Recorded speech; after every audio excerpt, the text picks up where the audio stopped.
I'm not choosing between you and, love. Like, I'm just not. The question on a lot of people's minds is, are you and Madison still together? Well, I mean, if you know anything about Madison and I, it's that we have ups and downs, and what I'm excited to say is that when we began to film and do this and that, like, we looked at each other and I was like, I love you, like, to death. Yeah. And we were like, let's do this, like let's really, really be, together and, just love each other. So you'll definitely see some ups and downs. You saw one last week. You're going to see kind of the resolution of that and how we move forward together. But, it's not our first rodeo. Mm-hmm. So we have hated each other at times and loved each other to the ends of the earth at times. And I think you're going to see that throughout the season. So are you in the stage of love right now? Or are you... Look, and people, reach out and they ask and they're like, so what's up with you and Madison? I have a friend, and I'm like, we're never not together.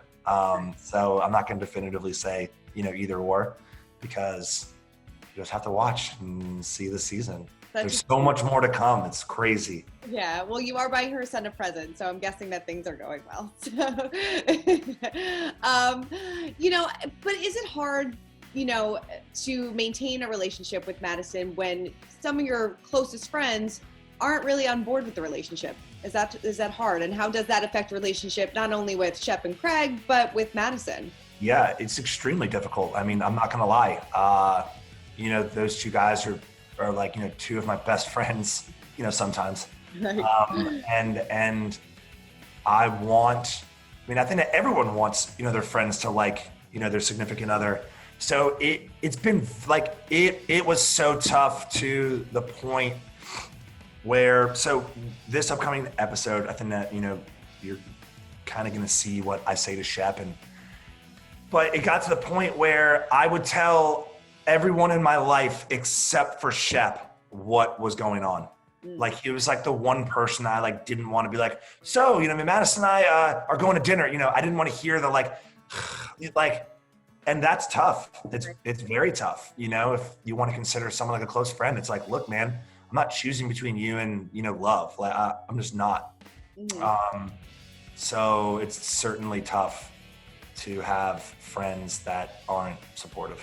Yeah. I mean, do they eventually accept the relationship? And, because I've talked to both Craig and Shep, and, they say in this season that they feel that it is a toxic relationship. I mean, do you feel at times that it is a toxic relationship? And sure. And I guess, they love it. They love it. Like, they love to deflect drama onto me. And they're like, yeah, let's talk about Austen and his toxicity. And, and it's like, in that instance, it's like, I've known that about Craig, forever, like anything to deflect, off of him. And now he loves to talk about, me and Madison and how, we're toxic and affect, other people. And I don't care. Like, that's what it was. And like, that's what it came to. And it kind of came to like, look, are you going to listen to Tweedledee and Tweedledum about what you want to do and about what you should be doing? Or are you going to get up and make a proper, decision and be like, look, if you're my friends, then you'll accept this and we'll move forward. And If not, then like, okay, cool. Like, I'll see you on the weekends. I don't know, but like, it kind of gets to that point. Like, you want your friends to be friends with your significant other. But if not, I don't know, like, you got to make a choice. I was going to say, do you feel like you had to make a decision, and have you, in a way? I mean, are we going to kind of see that throughout the season? Yeah. I think that you're going to see it, especially in this kind of upcoming episode. Mm-hmm. I kind of have, I don't know, because these conversations like are broken down and blah, blah, blah. But like, I look at them and I'm like, listen. And so I think that is important to do, right? Because, I don't want to have like a, look, Madison, it's me and you, like against the world, right? Because like, we all want to have friends and we want our friends to. Of course. But at a certain point, it's like, look, are you going to follow, these guys? Like, what are you following? You know, what is there to follow? Like, what do they have going on, you know, so much that you care so much about what they have to say? Yeah. It's true. You know, it's like, yeah, like they don't, you know, they don't freaking have it together.